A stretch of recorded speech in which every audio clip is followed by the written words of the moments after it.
price doesn't drive what I do as a coffee buyer. It needs to, like, to some extent, like, of course, I still need to look at some prices, but also I need to see who is buying my coffee. And again, the consumer that are buying our coffees expect us to pay more for coffee.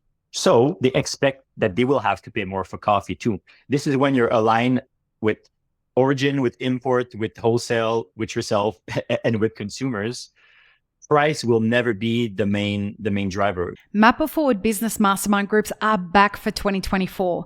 And if past mastermind groups are anything to go by, you absolutely want to be a part of this if you're a business owner ready for change. Spots are limited to 10 people per group. And if you own a business in the coffee sector and are looking for support in a nurturing and focused group coaching environment, this could be the thing that helps you through these challenging times in coffee and jumpstarts your planning for 2025. There are 3 mastermind groups, each with a different business focus. I will be your coach, and the first one will be focused on strategic business planning, the second one on business growth, and the third on increasing your sales in coffee, both B2B and B2C. Groups start the week commencing October 7, and prices start at $189 per month for 3 months. You get a discount if you pay all 3 months in advance. Previous participants found these groups life-changing for their business, and all groups come with a 100% money-back guarantee. If you're interested in finding out more or registering, head to mapitforward.coffee/group coaching or check the links in the show notes for details. Welcome to the Daily Coffee Pro by Map It Forward, friends. I'm your host, Lee Safar, and this is episode 3 of a fantastic 5-part series with the fabulous David Rabbithole. If you haven't checked David's meme account, please do yourself a favor. If you want to get smacked across the face with some truth, go and check it out. And I do want to give an honorable mention here. I want to give a mention to Alan Jarrar from 50% Arabica, because obviously he's the granddaddy of memes. He's the granddaddy, exactly. And it's because, that's what I mean. It's because of him that I found you. So we are doing this today, and I remember reaching out the first time I started to see your memes, and I said to Alan, should I have David on the podcast? He's like, absolutely, you have to have David on the podcast. That would be amazing. So it feels like we've been trying to do this for a year. It may not be that long, but it's been somewhere around more than 6 months for sure. But it is because of Alan that this is even being considered. So a big shout out to Alan, who has done our industry a great service by having the courage to start using comedy as a way to speak truth. And that's what's really important. So in this episode, we are going to talk about how does the price of coffee lead your decision-making as a values-driven business. So I want to start this off by saying that recently when I've been speaking to coffee producers, and as I mentioned in the episode with Camilla, when I asked them about empowerment, do you like the idea, or do you not like the idea of being empowered? And they said, no, we hate it, because without us, the rest of the supply chain is nothing. It starts and ends with our success, right? If we don't do what we do. So the other thing that they would say as would deep dive into that conversation, as I would ask them about, what's going to happen as coffee roasters get squeezed for price? And they're like, what do you mean what's going to happen? It's already happening. And I would ask them to help me understand that. And what they're saying is coffee roasters who haven't built values-driven businesses are now coming and asking coffee producers for a discount. And the ones who have built values-driven businesses are not asking for a discount. And my question then goes to, well, what's going to happen? And they said, well, the people who have not treated us well will go to the back of the line. Because supply is coming down all over the world. Supply is coming down. When we have to fulfill orders, we are not going to fulfill orders for the people who haven't paid on time, people who have tried to haggle on price, people who haven't worked with us in the past and currently. That's not who we're interested in making sure coffee to continue running their businesses. That is when all of this starts to matter for your business. Price is kind of not the point of it all. The relationships is. But how are you approaching price? We started to touch on that in the last episode, but how are you approaching this situation right now? Nothing has really changed in the last 2 harvests, to be honest. It's always the same thing. The importers we work with, they check with the producers. They see how harvest is going. They see what the outputs is. Are they producing a bit more this year, a little bit less this year? The cost of fertilizer, cost of production, is there anything that happened in the community? And then the producers set the price for a bunch of coffees that I will buy through mostly Semilla Coffee, which is Montreal based, and where the values are like deeply, deeply similar. So it's nothing. Price doesn't drive what I do as a coffee buyer. It needs to, like, to some extent, like, of course, I still need to look at some prices, but also I need to see who is buying my coffee. And again, the consumer that are buying our coffees expect us to pay more for coffee. So they expect that they will have to pay more for coffee too. This is when you're aligned with origin, with import, with wholesale, with yourself, and with consumers. Price will never be the main driver. The social impact of a coffee at origin, I feel, trumps the price card to some extent. Yeah, I cannot now switch my main blenders, and I cannot pay 50% more for it. But I'm already paying close to twice what the C price is for like my cheapest coffee. So we always play on that. But that's the thing, is that it doesn't happen overnight. And that's why I say price is not an issue, because it's not like I run out of coffee, I don't have a contract, I look at a spot list, and the coffee is $1.50 more than the year prior for the same lot. And then I'd be just like, oh my God, what am I doing now? So that's when you would have to probably find a cheaper coffees and then try to win that race to the bottom that nobody wins, but only farmers lose, Yeah. So we start beginning of the harvest. So the coffees, like I'm about to receive those coffees from Guatemala soon, and harvest is going to start in like 3 months. This is when we start planning. We start planning, and we do an advance payment to reduce financing fees. How is the output looking? How is the weather doing? And then we recalibrate this mid-harvest and then post-harvest. Did the export company change something? Did something happen at the processing facility there for storing the coffee? Is it more expensive to ship the coffee? But we do this in increments over the course of probably like 6 months, where I just receive the information. The hard work is being done by the farmers, obviously, and then the import company. But then it gives me a price range of what I'm expected to pay when the time comes. So I can start, if need be, I can start putting the message out there. I can give 6 months of explanation to our wholesale accounts, or I can talk about it on Instagram for online with our newsletter. And then when the time comes and we increase the prices a little bit so that we can still stay in business, right? People have been prepared. They know why.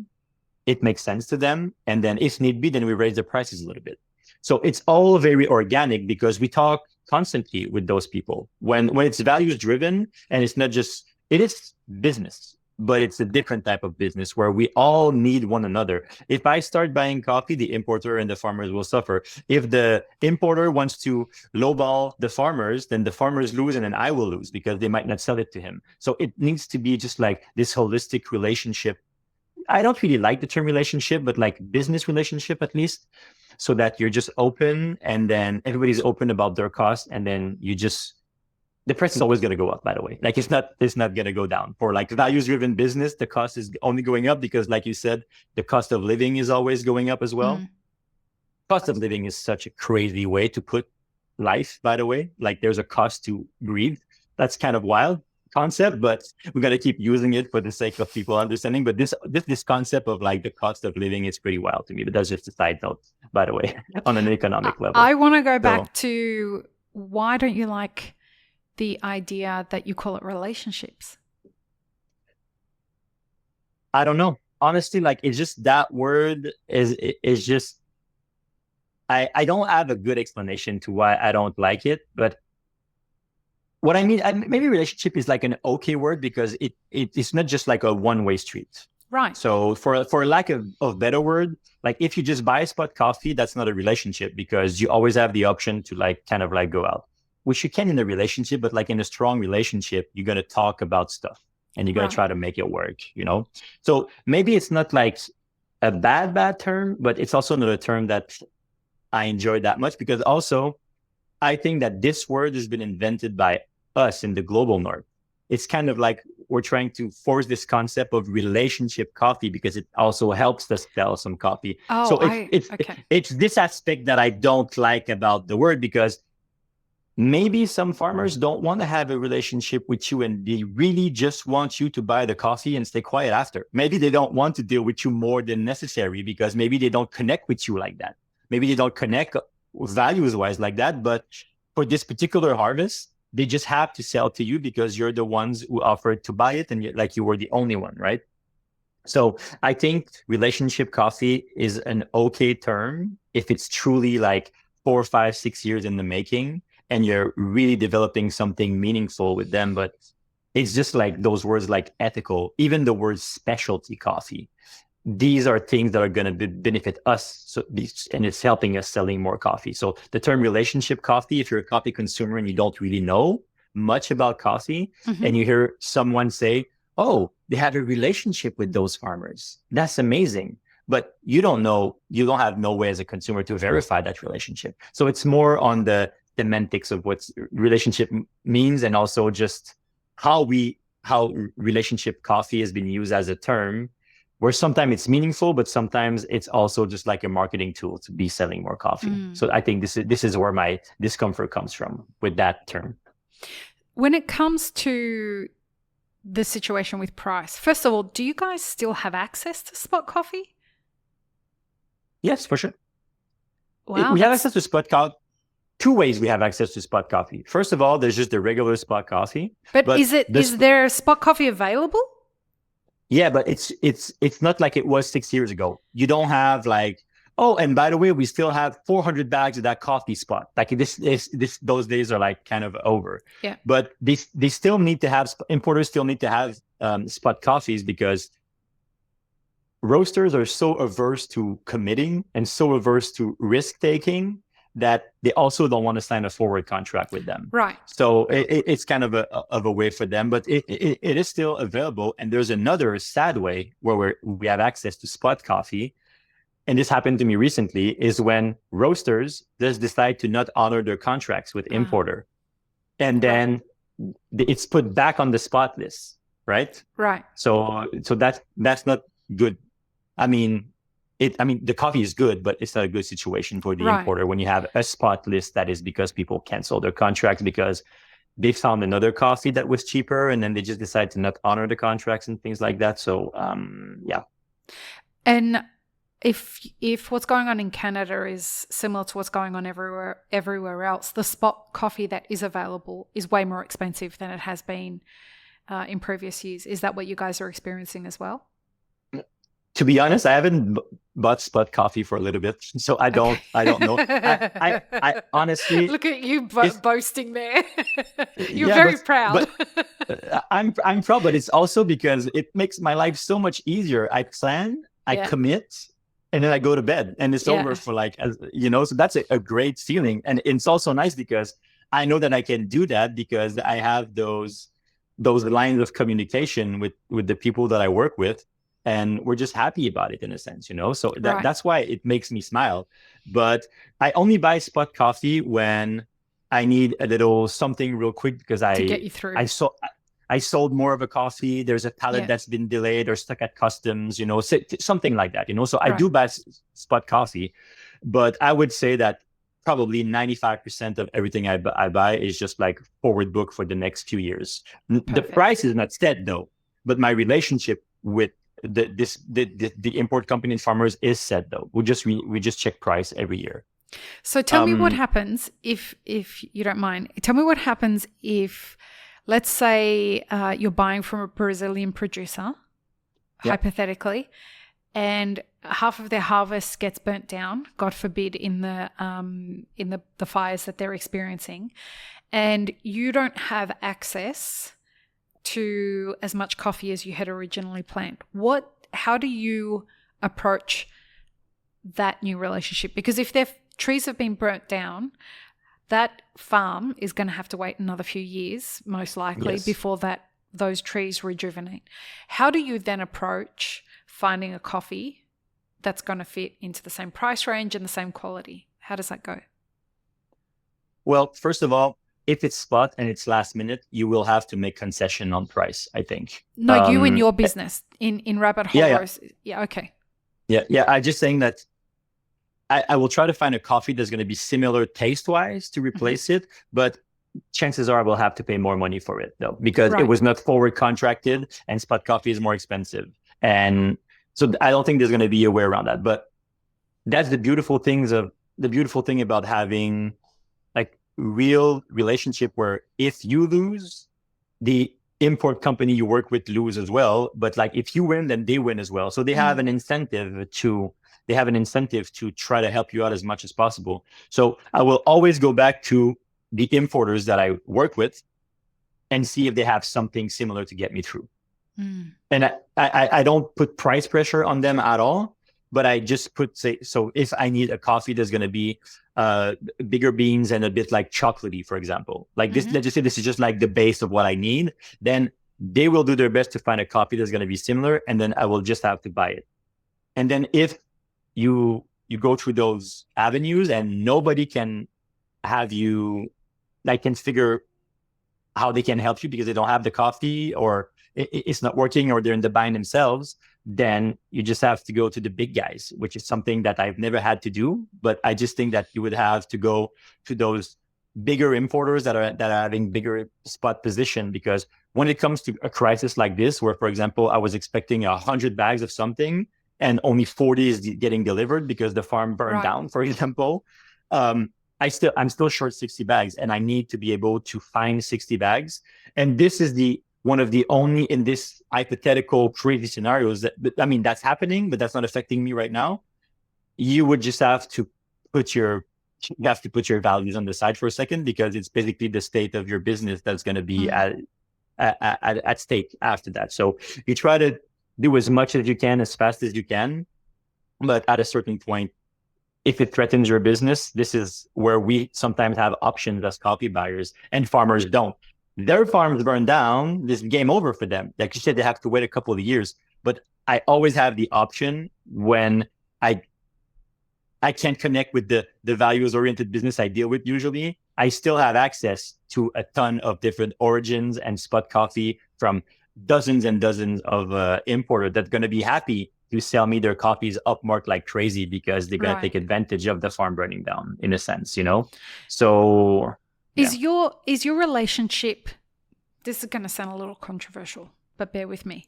Do you think that the relationship that you have with the importer is more important than the relationship that you have with the farmer, or the other way around? That's a great question. And I think the best answer I can give is it depends, because we're a super, super small business, like ridiculously small. So it's me, my business partner, we both work, and we have one part full-time-ish employee. That's it. There's nobody else working with us. Like, we're a very tiny company. And we can't travel. It's not a possibility for us. Like, we could probably find the money to travel because we have access to credit and stuff like that, but we don't have time to do this. We can't just on the business front. And then if you take the family front, like, I can't just be leaving for 3 weeks trying to find some coffee. It's not a thing that I can do, right? So for Rabbithole specifically, I think that the relationship with importers is vastly more important than it is with the producers. But because I've been working with them for so long, and I decided to work with them because they committed to the farmers and they guaranteed me they want to keep working with the same farmers, I feel good putting that much trust in the importer, because that's the relationship is about trust, right? I know they're not going to be just like, oh yeah, peace out, we stop buying from this country entirely. Like, it's not going to happen, because they keep developing projects there.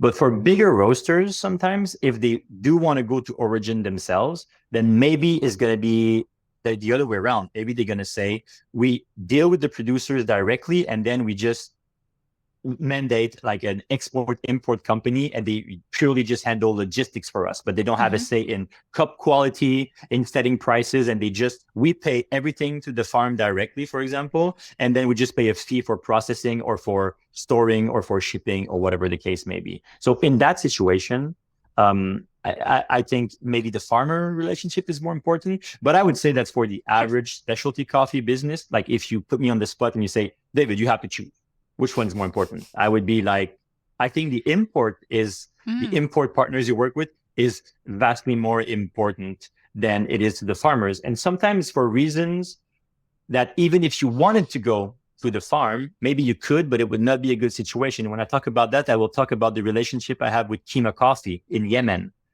Even if I could travel, would I really be going on a beautiful origin trip with my family to Yemen right now? Like, this is not something that I would be able to do, like, at all. It would not make sense for me to do this. So you have to rely on strong, solid, values-based import partners. So I think that if I have to choose one, I would say that the import partners that you willingly decide to work with are gonna be a bit more important, especially for the smaller specialty roasters. You couldn't have set us up for the next episode any better than that. Folks, in the next episode, we're going to get a little spicy here. We're going to be talking about the intersection between politics and coffee. And you don't get more spicy between that unless you start talking about Yemen. So join us for the next episode. Peace, love, and peanut butter. Have an amazing rest of your day. I really hope you enjoyed this episode, friends. Please don't forget to show us some love by subscribing, liking, commenting, and most of all, sharing this podcast with your friends. Check the show notes for links, including our sponsors and our Patreon, and stay tuned for more great conversations on the Daily Coffee Pro by Map It Forward.